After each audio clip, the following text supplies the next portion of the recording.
جو مساجد کے تعلق سے ہے کہ ایمان والوں کو اللہ تبارک و تعالیٰ نے صفت ہے کہ انما یعمر مساجد اللہ من آمن باللہ والیوم الآخر، کہ ایمان والوں کی جو اللہ نے صفتیں بیان فرمائی وہ اللہ کی مسجدوں کو آباد کرتے ہیں۔ کون؟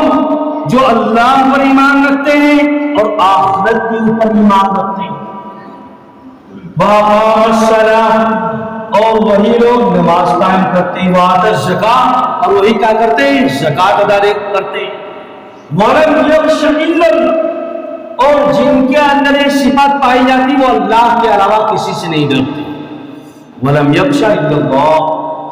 پھر اللہ تبارک و تعالیٰ ان کا انعام بتاتے ہیں، فَعَسَىٰ أُولَٰئِكَ أَن يَكُونَ مِنَ الْمُهْتَدِينَ، اب قریب جلدی جن کے اندر یہ صفت پائی جاتی ہے وہی کیا ہوں گے؟ ہدایت یافتہ ہوں گے، ہدایت پر ہوں گے۔ اسی وجہ سے علامہ علی میاں ندوی رحمۃ اللہ علیہ فرمایا کرتے تھے کہ یہ جو مساجد ہیں اور مساجد کے اندر جو چلنے والے تھوڑے تھوڑے مکتب ہیں چھوٹے چھوٹے، یہ مکتب مسلمانوں کے لیے ان کے اسلام، ان کے ایمان کی بقا کی ضمانت ہے۔ آج عالم اسلام کے موجودہ نابودہ بھی حالات جب ہم بصارت کے بجائے بصیرت کی نگاہ دوڑاتے تو ہمیں یوں محسوس ہوتا ہے کہ اس وقت خالص دین اور حقیقی اسلام ہمارے صرف ان مساجد کی وجہ سے قائم ہوتا ہے اور ان مکتبوں کی وجہ سے۔ آپ موازنہ کیجئے گا، دیکھ مشاہدہ کر لیجئے کہ جن علاقے کے لوگ، جو بستیاں، جو قریہ ان مساجد سے، ان علماء سے، ان مکاتب سے جڑے ہوئے نہیں تھے، ان کے ایمان کا بہت برا حال، ان کو پتہ نہیں ایمان کیا ہوتا۔ ساری چیزیں غیر مسلموں کی چیزیں وہ اپنائے ہوئے، لائف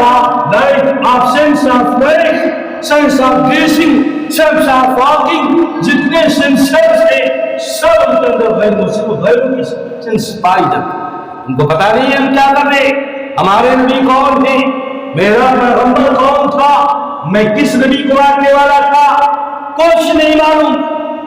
تو میرے بھائیوں، یہ مساجد، یہ مدارس، یہ مکاتب مسلمانوں کے اسلام کے اور ان کے ایمان کے اور آنے والے ان نوجوانوں کے ان کے ایمان اور اسلام کی بقا کی ضمانت۔ تھوڑی دیر کے لیے تصور کیجئے، سپوز کر لیں کہ اس وقت ہوئے زمین پر مساجد جیسے اسلام کے اصیل تیرے نہ ہوتے، یہ مدارس نہ ہوتے، یہ مکاتب نہ ہوتے، اور مساجد کے ممبروں پر بیٹھ کر علماء کرام یہ امت کو قرآن حدیث کا، ایمان و یقین کا درس نہ دیتے تو اس وقت ملت اسلامیہ کا کیا حال؟ یہ مکتبوں کے اندر مسجد پر بیٹھ کر علماء کرام قال اللہ و قال رسول نونہاروں کی ایمان و عقیدہ کی باتیں نہ کرتے، نہ بناتے۔ ان خانقاہوں کے اندر مشائخ نظام اپنے خون و جگر سے اسلام کی آبیاری نہ کرتے تو اس وقت ملت اسلامیہ کا کیا حال؟ ظاہر سی بات تھی کہ حق باطل کے ساتھ خلط ملط ہو جاتا، حلال کے نام سے حرام کی ترویج ہوتی، روشن خیالی اور ترقی پسندی کے نام سے شریعت و اسلام کا نام دیا جاتا، احکام اور مسائل کی صحیح تحقیق قرآنی و نبوی ہدایات کے مطابق نہ ہوتا، شریعت کی تشریح ایک مذہب، بہت ساری اس کی زندہ مثالیں ہیں۔ جیسے ہم نے کتاب کے اندر پڑھا کہ سارے لوگ فلم دیکھ رہے تھے ٹوپی اور کرتا خوشبو لگا کر فلم دیکھ رہے تھے، فلم دیکھ کر اشارے ثواب کرتے۔ کسی نے پوچھا کہ بھائی یہ نیا طریقہ اپنا لیا گیا، یہ کیا چیز ہے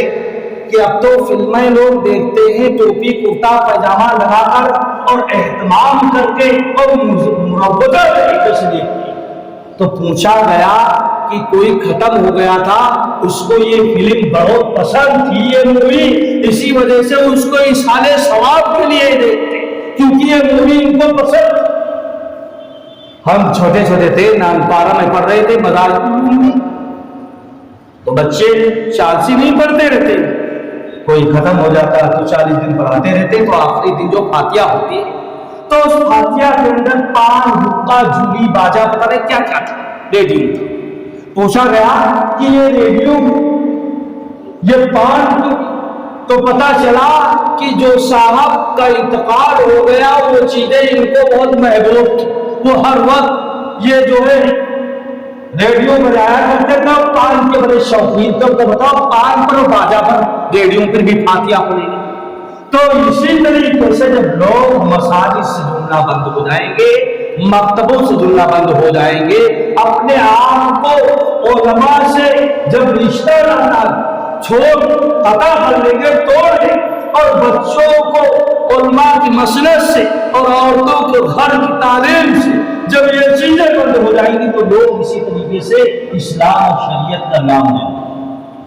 غیر شرعی چیزوں کو اسلام اور شریعت کا نام دے دیں گے۔ کئی ریڈیو پر فاتحہ ہوتی ہے، پان پر فاتحہ ہوتی ہے، فلم دیکھ کر ایصال ثواب ہوتا ہے۔ اللہ کے نبی صلی اللہ علیہ وسلم نے فرمایا تھا اذا مات الانسان انقطع عنه عمله الا من ثلاثه الا من صدقه جاريه او علم ينتفع به او ولد صالح يدعو له، کہ جب انسان دنیا سے چلا جاتا تو اس کے سارے عمل منقطع ہو جاتے، سب فنش ختم ہو جاتے، لیکن صرف 3 چیزیں اللہ کے نبی صلی اللہ علیہ وسلم نے بتائے ایصال ثواب کو باقی رہتے۔ نمبر 1 او صدقۃ جاریہ، اس نے صدقہ جاریہ کیا، یا علم او علم ينتفع، اس کے پاس ایسا قرآن اور حدیث کا اٹوٹ اور حق علم ہو جو اس کے علم کے ذریعے سے پوری دنیا استفادہ۔ وہ جب ختم ہو جائے گا، فوت ہو جائے گا، انتقال ہو جائے گا، تو قیامت تک اس کا ثواب پہنچتا رہے گا۔ او ولد صالح يدعو له، یا ولد صالح ماننے والے نے اپنی ایسی اولادیں چھوڑی ہو کہ 5 وقت آ کر مسجد میں نماز پڑھتے ہو اور ہر نماز کے بعد بارگاہ عزتی کے اندر اپنے مولا کے سامنے ہاتھ اٹھاتے ہو اور اپنے والدین کے لیے مرحوم والدین کے لیے کہتے ہو ارحم ما کما ربیانی صغیرا، یہ ایصال ثواب کے اللہ کے نبی صلی اللہ علیہ وسلم نے طریقے بتائے۔ لیکن جب انسان مساجد سے جملہ بند ہو جائے گا، مکاتب سے جب جملہ بند ہو جائے گا، علماء سے رشتہ ناتا چھوڑ دے گا، توڑ دے گا، تو ایسے ہی غیر شرعی چیزوں کو وہ کیا شریعت و اسلام سے کرے گا۔ اللہ تبارک تعالیٰ جزائے خیر دے ہمارے ان بزرگوں اور اکابروں کو کہ جنہوں نے ملک ہندوستان کے اندر انگریزوں کے غلامی سے ملک کو آزاد کرنے کے تحریک کے پس منظر میں جگہ جگہ انہوں نے مساجد کا قیام، دینی مدارس کا قیام کیا، اور بعد میں ان کے جانشینوں نے، ان کے ہم نشینوں نے اس کا جال بچھا کر نہ صرف مسلمت مغربی تہذیب سے، تمدن سے، ثقافت سے ان نوجوانوں، ان نہاروں الہادی و تشکیل افکار و نظریات سے ان کی حفاظت کا سامان فراہم کیا، مغربی تہذیب سے ان کو بچایا، اور جگہ جگہ مکاتب کا، مدارس کا اور مساجد کا قیام۔ آج مسلم اقلیت میں ہونے کے باوجود، اسلامی حکومت نہ ہونے کے باوجود، پورے عالم اسلام کے اندر ان مساجد ہی کی وجہ سے، ان مکاتب ہی کی وجہ سے پورے عالم اسلام میں ہمارے ملک ہندوستان کو تمام دینی تحریکات اور دینی قیادت کا جو مرکز تصور کیا جاتا ہے۔ مگر افسوس، صد افسوس، آج ہم مکاتب سے جڑنا چھوڑ، مسجدوں سے جڑنا ہم نے بند کر دیا۔ اپنے پانی کا مسئلہ، اپنے کھیت کا مسئلہ، اپنے میڑ کا مسئلہ، اپنے نکاس کا مسئلہ، اپنے معاملات کا مسئلہ ہم نے ایشوز بنا لیا ہم مسجدوں کے۔ اگر دو مسلمان آپس میں لڑ جائے تو مسجد میں جانا بند کر دیتے، مساجد کے اندر سیاست کرنے لگے۔ مجھے بھی 12 سال ہو گئے باہر پڑھاتے پڑھاتے، مجھے سب پتا معلوم ہے۔ اللہ کے واسطے اللہ کے نبی صلی اللہ علیہ وسلم، ایک اللہ کو ماننے والے ہو، ایک نبی کا کلمہ ماننے والے ہو، اللہ کے واقعی اگر ہم نبی کے ماننے والے ہیں، نبی کو سمجھنے والے ہیں، تو اللہ کے نبی صلی اللہ علیہ وسلم نے فرمایا لا تصوّد وجه یوم القیامہ، اے لوگوں اگر میری سفارش چاہتے ہو کل قیامت کے دن تو ایسی حرکتیں نہ کرنا اس دنیا کے اندر جس کی وجہ سے میرا سر اللہ تبارک تعالیٰ سے سفارش کرنے کی وجہ سے شرمندہ ہو جائے، میرا چہرہ کالا ہو جائے، ایسی کوئی حرکت نہ کرنا۔ وَقُولُوا عِبَادَ اللَّهِ إِخْوَانًا، اللہ کے واسطے تم ایک ہو جاؤ، ایک ہو جاؤ۔ وَلَا تَبَاغَضُوا وَلَا تَحَاسَدُوا وَلَا تَدَابَرُوا وَقُولُوا عِبَادَ اللَّهِ، ایک دوسرے سے حسد نہ رکھنا، کینہ نہ رکھنا، کپٹ نہ کرنا، اللہ کے واسطے ایک ہو جانا۔ وَاعْتَصِمُوا بِحَبْلِ اللَّهِ جَمِيعًا وَلَا تَفَرَّقُوا، اللہ کے واسطے اللہ کے دین کے رسی کو مضبوطی سے پکڑ لو اور آپ بھٹکنا نہیں، متفرق نہ ہونا، ایک ہو کر رہنا۔ ہم لڑیں گے، سب کچھ کریں گے، کینہ کپٹ ہو جائے گا، ہمیں ہو جائے گا، لیکن ہم دین و دین پر ایک دین کے لیے، ایک نبی کے لیے، ایک اللہ کے لیے، ان مساجد کے لیے، ان مدارس کے لیے انشاءاللہ اپنی جان کی قربانی دے دیں گے۔ کیا کر دیں گے؟ جان کی قربانی دیں گے۔ اسی وجہ سے جو ہم نے ابھی حدیث پڑھی تھی کہ اللہ کے نبی صلی اللہ علیہ وسلم نے فرمایا تھا کہ جب مسلمان آپس میں لڑے گا تو دین اس طریقے سے مل جائے گا جیسے استرے سے کیا بال صاف ہو جاتا ہے۔ اللہ کے نبی صلی اللہ علیہ وسلم نے فرمایا، حضرت معاذ ابن جبل رضی اللہ تعالیٰ عنہ صحابی ہیں، وہ فرماتے ہیں کہ نبی پاک صلی اللہ علیہ وسلم میرے محبوب نے فرمایا کہ ان الشیطان ذئب الانسان، کہ شیطان انسان کا کیا بھیڑیا کا ذئب غنم،